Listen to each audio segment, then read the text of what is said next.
It was a Monday, a very bland Monday. The citizens of Mildville woke up to their usual breakfast of oatmeal. No sugar, no fruit, just plain, boring oatmeal. Little Timmy pushed his bowl away, his face a picture of despair. "Why can't we have pancakes?" he whimpered. His mom patted his head sympathetically. "You know the rules, Timmy," she said, her voice as flat as unsalted crackers. "No flavor allowed."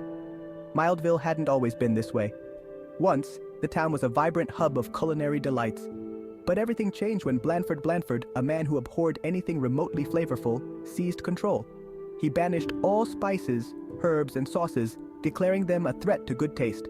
Or rather, his version of good taste, which was utterly devoid of any taste at all. Life under Blandford's rule was, to put it mildly, bland. Meals were a chore. Restaurants served only boiled vegetables and plain tofu. Even the ice cream shop, once a haven of sugary delights, offered only one flavor, vanilla. And not the good kind of vanilla with little black specks. This vanilla was as white and flavorless as Blandford's soul. The townspeople endured this flavorless existence with a sort of dull resignation. What choice did they have? Blandford ruled with an iron fist, or rather, an iron spoon, ensuring that no speck of flavor ever tainted his town. But secretly, they yearned for the days when food was more than just sustenance. They longed for the zing of chili, the warmth of cinnamon, the tang of lime. They dreamed of a hero, a culinary crusader who would liberate them from this tyranny of blandness.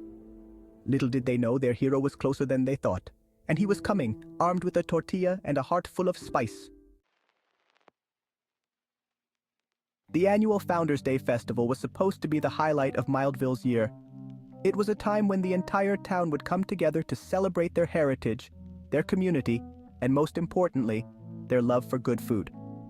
The festival had always been a vibrant tapestry of colors, sounds, and most notably, flavors. It was a day when the air was thick with the aroma of grilled meats, freshly baked bread, and sweet confections.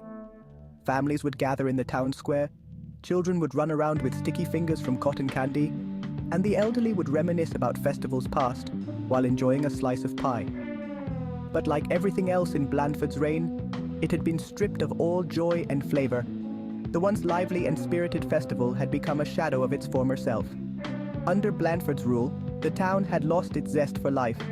The streets that were once filled with laughter and music were now eerily quiet. The vibrant decorations that used to adorn every corner were replaced with dull, lifeless banners. The festival, which was once a celebration of all things delicious, had become a monotonous event that no one looked forward to.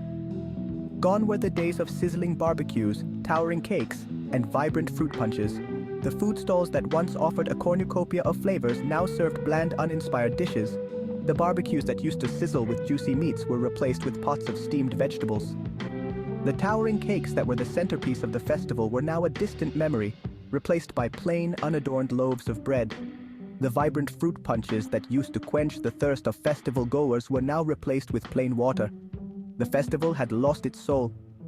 Instead, the festival now featured a dreary display of steamed vegetables, boiled potatoes, and water. Plain water. The once colorful and appetizing food displays were now a sea of beige and gray. The food, if it could even be called that, was tasteless and unappealing. The festival goers, who used to eagerly line up for a taste of the delicious offerings, now approached the food stalls with reluctance. The joy of eating, which was once a central part of the festival, had been replaced with a sense of obligation. Blandford, a tall, gaunt man with a face as expressive as a sheet of unflavored gelatin, surveyed the scene with a smug smile. He took pride in the fact that he had stripped the festival of its joy and flavor.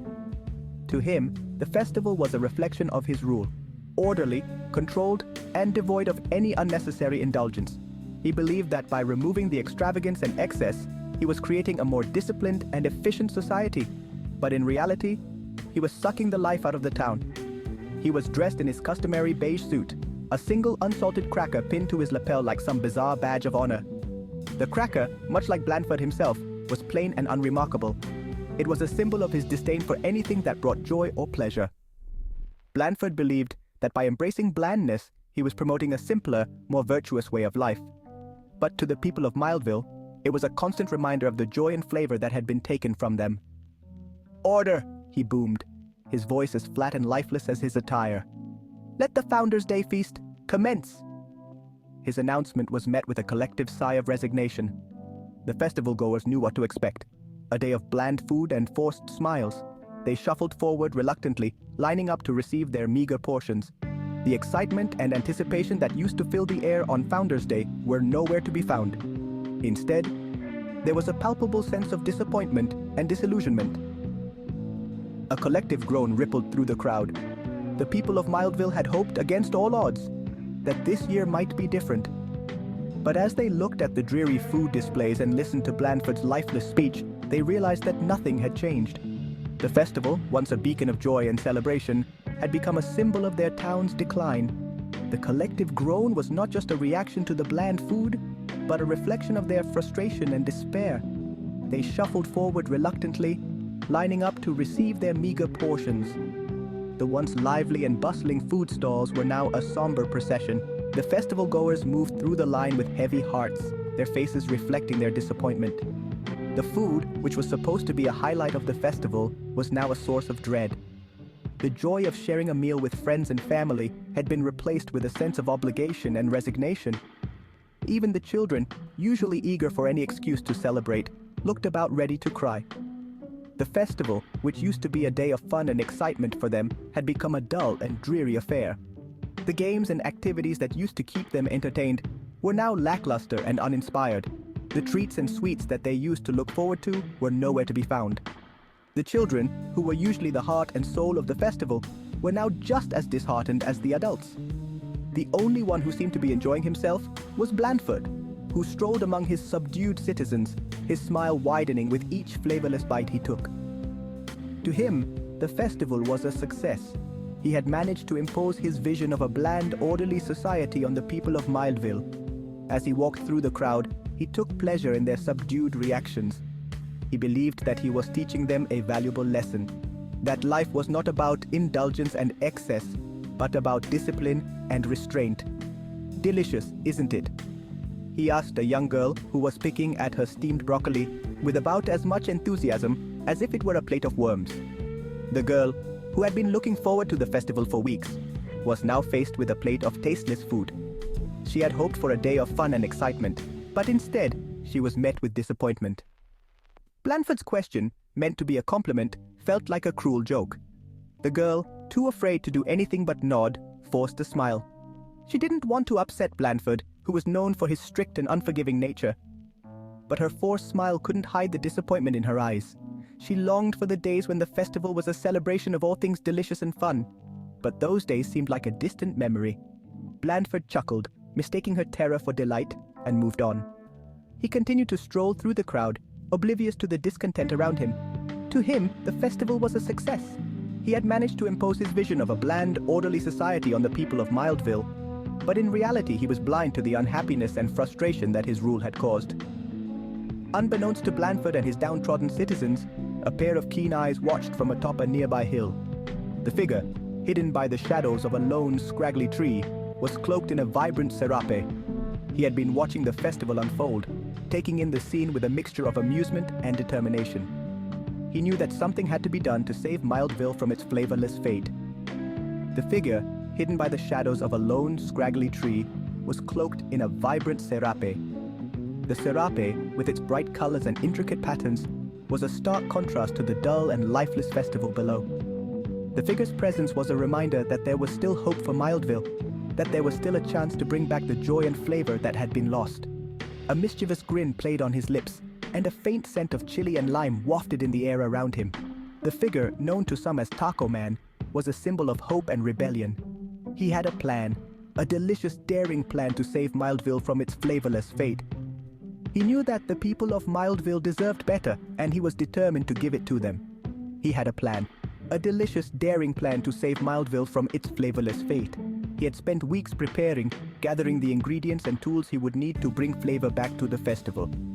He knew that it wouldn't be easy, but he was ready for the challenge. He was determined to show the people of Mildville that life was meant to be enjoyed, and that food was meant to be savored. He was Taco Man, and he was about to spice things up. With a final glance at the dreary festival below, he set his plan into motion. He knew that the road ahead would be difficult, but he was ready to face whatever challenges came his way. For the people of Mildville, and for the joy and flavor that had been lost, Taco Man was ready to make a stand. Word of Mildville's bland predicament spread through the culinary grapevine like a wildfire of flavor. From the chili farms of Mexico to the spice bazaars of Morocco, whispers traveled on the wind.